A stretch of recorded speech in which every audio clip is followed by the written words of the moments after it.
Hi, അസ്സലാമു അലൈക്കും. എല്ലാവർക്കും സുഖം തന്നെയല്ലേ? ഇന്ന് ഞങ്ങൾക്ക് ഹോസ്പിറ്റലിൽ പോകാനുണ്ടായിരുന്നു. ഹോസ്പിറ്റലിൻ്റെ പാർക്കിങ്ങിൽ നിന്ന് അകത്ത് കയറുമ്പോൾ തന്നെ മറിയത്തിൻ്റെ ശ്രദ്ധ മുഴുവൻ ലിഫ്റ്റിലായി. ലിഫ്റ്റ് കാണുന്നതും അതിൽ കയറുന്നതും അതിൻ്റെ മൂവ്മെൻറ്റ് ഭയങ്കര ഇഷ്ടമൊക്കെ. ഡോർ അടക്കുന്നതും പിന്നെ മുകളിൽ പോകുന്നതും തയ്യാറുന്നതൊക്കെ അങ്ങനെ ഭയങ്കര എക്സൈറ്റ്മെൻറ്റായി. പിന്നെ ചെറിയ ചെറിയ കാര്യങ്ങളിൽ സന്തോഷം കണ്ടെത്തുന്ന അവളെ കാണുമ്പോൾ എൻ്റെ മനസ്സും ഭയങ്കര സന്തോഷിക്കും. ഡോക്ടറെ കാണാൻ വെയിറ്റിംഗ് ഏരിയയിൽ ഇരിക്കുമ്പോൾ ആണ് അടുത്ത ചാലഞ്ച് തുടങ്ങിയത്. മറിയത്തിന് അധികം നേരം ഒരിടത്തിരിക്കാൻ പറ്റുന്നില്ല. ഇരുന്നാൽ തന്നെ അവൾക്ക് അല്ലെങ്കിൽ ക്ലാപ്പ് അടിച്ചുകൊണ്ടിരിക്കും, അല്ലെങ്കിൽ കൈ വെക്കും. പിന്നെ കയ്യിൽ കിട്ടുന്ന കവറ് പേപ്പർ ബാഗായിരുന്നു. അപ്പോൾ ആ പേപ്പർ ബാഗ് കുറേ പ്രാവശ്യം താഴെ ഇടും. അതിനിങ്ങനെ അത് താഴെ ഇതാക്കിയിട്ടും അതിനെ പിടിച്ചിട്ടും ഒച്ച ഉണ്ടായിക്കൊണ്ടിരിക്കും. പിന്നെ ലാസ്റ്റ് വായിലിടാൻ തുടങ്ങിയിട്ടാകുമ്പോൾ ഞാൻ അത് മാറ്റി വെച്ചിട്ടാകുമ്പോഴാണ് അടുത്തത് സോഫയിൽ ഈ ചെയറിൽ അവളെ വിരൽ വെച്ചിട്ട് ഇങ്ങനെ ചുരണ്ടിക്കൊണ്ടിരിക്കുമ്പോൾ അതിൻ്റെ സൗണ്ട് കേൾക്കുന്നത് അവൾക്ക് ഭയങ്കര ഇഷ്ടമാണ്. പലർക്കും അതൊരു നോർമൽ ഹാബിറ്റ് അല്ലാന്ന് തോന്നും. പക്ഷേ ഓട്ടിസമുള്ള പല കുട്ടികൾക്കും ഇതുപോലെ സെൻസറി എക്സ്പീരിയൻസസ് വളരെ ഇമ്പോർട്ടൻ്റ് ആണ്. ചുറ്റുമുള്ള ആളുകൾ നോക്കുന്നത് ഞാൻ കാണുന്നു. ചിലർ മനസ്സിലാക്കും, ചിലർ മനസ്സിലാക്കില്ല. പക്ഷേ ഒരു അമ്മയായി ഞാൻ അവളെ സന്തോഷമായി സപ്പോർട്ട് ചെയ്യാൻ ശ്രമിക്കും. കുറച്ച് കഴിഞ്ഞ് സ്ക്രീനിങ്ങിനെ വിളിച്ചു. അവിടെ പോയപ്പോൾ ചെരുപ്പ് കാലിൽ വെക്കാൻ അവൾ സമ്മതിച്ചില്ല.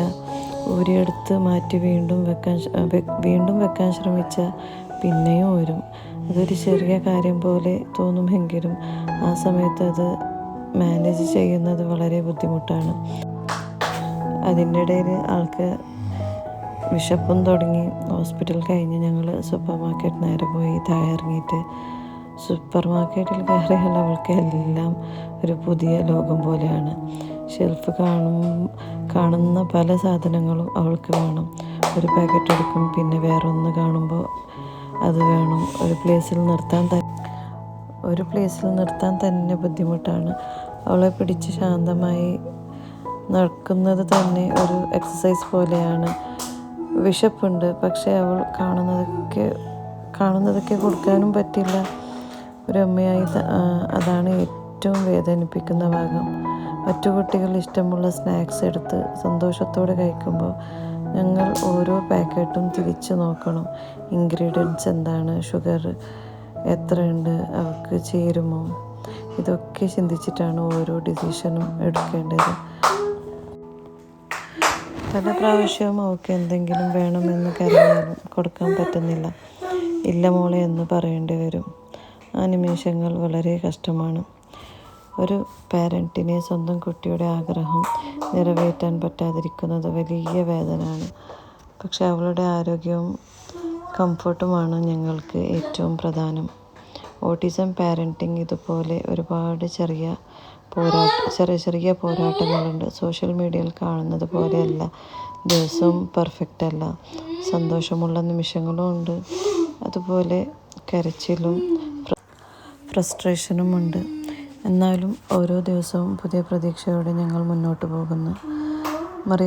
മറിയത്തിൻ്റെ ഓരോ ചെറിയ പ്രോഗ്രസ് കാണുമ്പോഴും അത് ഞങ്ങൾക്ക് വലിയ വിജയമാണ്. പക്ഷേ എൻ്റെ മോൾക്ക് വേണ്ടി ഞാൻ എപ്പോഴും സ്ട്രോങ്ങായി നിൽക്കും, ഇൻഷാ അല്ലാഹ്. നിങ്ങൾ ഈ വീഡിയോ കണ്ടിട്ട് ഓട്ടിസം പാരൻറ്റിങ്ങിനെ കുറിച്ച് കുറച്ച് കൂടുതൽ മനസ്സിലാക്കാൻ കഴിഞ്ഞെങ്കിൽ അത് തന്നെ എനിക്ക് വലിയ സന്തോഷമാണ്. വീഡിയോ ഇഷ്ടമായെങ്കിൽ പ്ലീസ് ലൈക്ക്, ഷെയർ, സബ്സ്ക്രൈബ് ചെയ്യണേ. നിങ്ങളുടെ സപ്പോർട്ടാണ് ഞങ്ങളെ മുന്നോട്ട് കൊണ്ടുപോകുന്നത്. അപ്പോൾ നിങ്ങളുടെ അഭിപ്രായങ്ങൾ കമൻസിലൂടെ അറിയിക്കുക. അസ്സലാമു അലൈക്കും.